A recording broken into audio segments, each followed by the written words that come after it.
Are Scrum Masters just facilitators? Is it a new fancy title for a project manager? And if your team is doing fine, is it a no-brainer to hire a Scrum Master? I'd better have one more developer than paying a salary for a Scrum Master. She doesn't seem to be doing anything important, and in most of the time, she doesn't seem to be doing anything at all.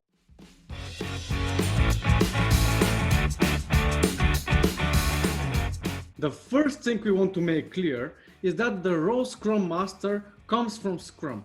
And you may choose to follow any other agile practice, and this is perfectly fine. So the real question to ask is, do you need someone who is dedicated to the team as a servant leader instead of focused on the delivering of the work like everybody else does, but on the team's growth and the agile culture? We call that person a Scrum Master, a team coach, agile lead, team leader, agile leader, whatever you name it. And when we say Scrum Master, we mean any of those. As the Scrum Master is not producing work done and it's not really contributing to the end product, many organizations neglect the need of the role. They either don't have Scrum Masters or just ask some developer, QA or manager to fake it and imitate the role. It's like putting a mask for Halloween, but everybody knows it's you and you're not really scaring anyone. The result is that these teams are just scratching the basics and it's very poorly. They never get to the real continuous improvement culture.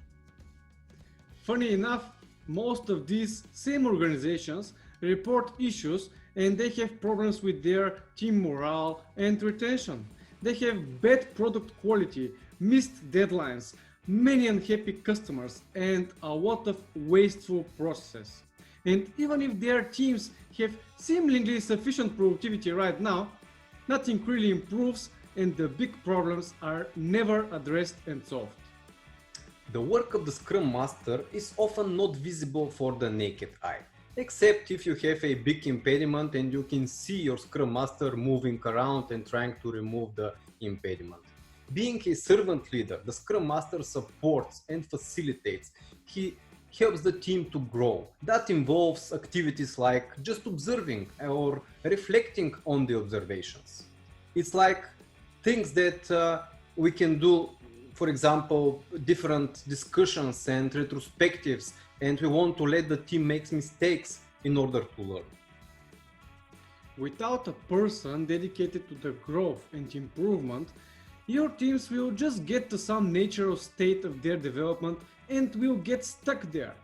The real high-performing team is the one which gets every single day at least a little bit better than the previous one.